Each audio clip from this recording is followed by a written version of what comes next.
it's Melissa Reynolds again and Boris Reynolds here. And we wanted to show you how we store our food, because it's also important to keep it cold when it's not being used. So after you blend using the warm water, you want to store it in the cold refrigerator. And then I heat it up in the microwave for about a minute or so, depending on the warmth of it. I always just do the finger test to make sure that it's not too hot and it's not too cold. Because once again, you don't want to use cold because it can create nausea and vomiting, and we don't want either of those. So I'm going to put Boris down. Say hi, Boris. Hi. Anyway, I'm going to put him down and I'm going to show you how to store it, and I'm also going to show you how I put the food in the syringes in order to feed him. So Boris is going to go down again, and I'll show you the next part.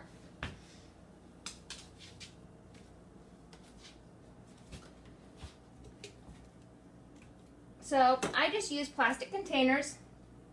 Any will work.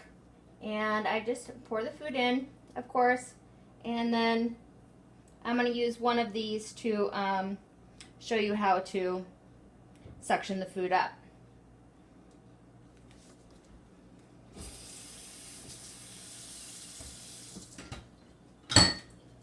So back to our 60cc syringes. My husband came up with a really nice trick for these. After you're done cleaning them out, and if you want to keep them nice and lubricated to make them last longer, close them back up with the water on them and they'll last a little bit longer. Drying them out seems to cause them to bust apart. So it was a really good idea from him.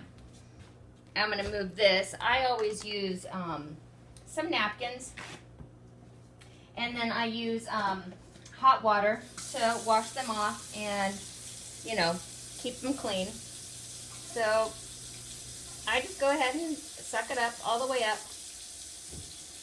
and then I clean the tip of them, and then I put them like this, and I just give them a nice gentle tap, because as you can see, some air gets caught up in here, and we don't want him getting all that air into his belly, because that can cause painful gas and bloating, and we don't want him to have any of that. So then I just go ahead and I just squeeze the syringes up to the top until the food starts coming out, and I just give him a nice good cleaning again.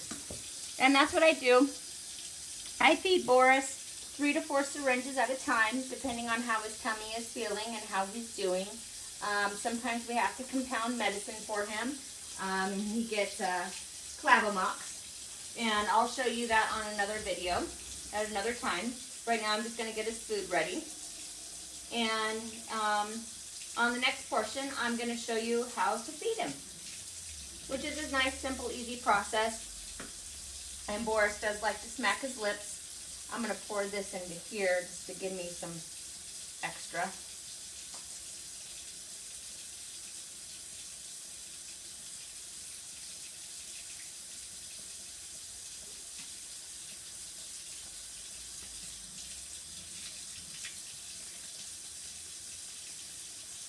So depending on how much you need to feed your dog, you know, you can use 60 cc's, or you can use smaller syringes depending on how much your dog can tolerate at a time. Feeding them too much can cause regurgitation, and it can also cause some nausea for them as well. So you want to make sure that you're always keeping an eye out for any kind of wet burping. And regurgitation is not the same as vomiting. Regurgitation means just a small bit comes up out the throat, while vomiting, of course, is all of it coming back up. And we don't really want either of them. Right, Boris? He's being a good boy, just laying on the floor waiting for his food, not smacking his lips this time. Anyway, we'll see you on the next video. Thanks for watching.